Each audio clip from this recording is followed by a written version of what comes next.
Prvi putevi vode ovde, pa je tako i mene, 7. najjeftiniji let, dove u Rim. Baš kao što ste svi pogodili juče, Večni grad je posljednja destinacija, a let iz Barcelone od 38 evra je na kraju vredeo svaku paru, jer ovaj grad je fantastičan. Stigao sam brzo, ali kasno, pa sam još jednom prespavao na aerodromu, a smeštaj sam uzeo za drugu noć. Iskrivio sam se kao upetnik i aerodrom je ujutru baš bučan, ali uspio sam malo odremati. Doveo sam se u red i odmah pošao da obiđem posljednji 7. grad na ovoj avanturi, jer koliko god da imaš vremena u Rimu, malo je. Stigao sam vozom sa aerodroma i shvatio da je ovdje istorija na svakom ćošku, a prvo sam naletao na ovu prelepu katedralu, preko puta koje sam video lep mali kafić, idealan za jutrić kaficu i krofnicu, skroz u italijanskom stilu. Tu mi je dobrodošlicu poželjela i jedna osa, a bio je super trenutak da shvatim da nisam alergičan, pa sam preživeo i to. Još smo živi!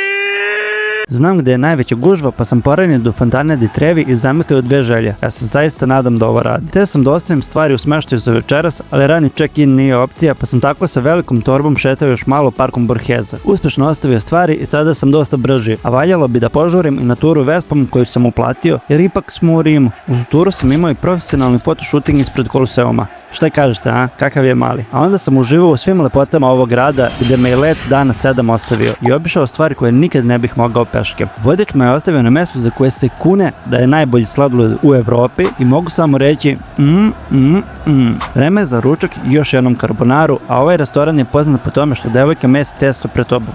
Bukvalno u izlogu. Tu sam shvatio da je večeras, prvi put posle 7 dana, nema leta, nema gejta, kontrole i čekanja. Zaista mi je prijelo, jer posle 7 letova za sam 163 evra umori se čovek. Prošetao sam do spomenika Viktoru Emanuelu, video Kapitol i Rimski forum. Vrućina je bila velika, pa sam skoknuo do stana da se presvučem i nastavio redom peške. Pantenon, Piazza Navona, pa mostom preko Tibera i stigao sam u četvrt Trastavere, poznatu po hrani i piću, i tu sam odlučio da proslavim kraj ove avanture. Nagradim se pizzom i flašom jednog dobrog belog italijanskog vina. Tu sam mogao da reflektujem kakvih 7 gradova sam prošao za ovo vreme. I zaista nije mala stvar. Na početku je bila samo ideja, a vidi nas sad. Ljudi stvarno prate ovo i samo dobijam želju da nastavim dalje, da idem na nove avanture i snimam sadržaj u kojem ćete uživati i pratiti. A vama hvala što ste bili uz mene, za svu podršku i poruke koje sam dobio. Ovo je samo početak. Kako da ne završim ovaj serijal i konačno kompletiranih svih 7 letova, ako ne uz pesmu, na jednom od najpopularnijih mesta za to, na svetu. I da,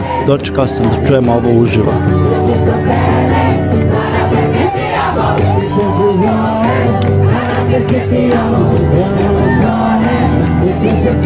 Mislim da je ovo savršen način da završimo ovaj serijal sa pesmom. Zapratite me, jer u narednim danima ću kačiti stvari koje nisu ušle u epizode, tako da ima još mnogo materijala.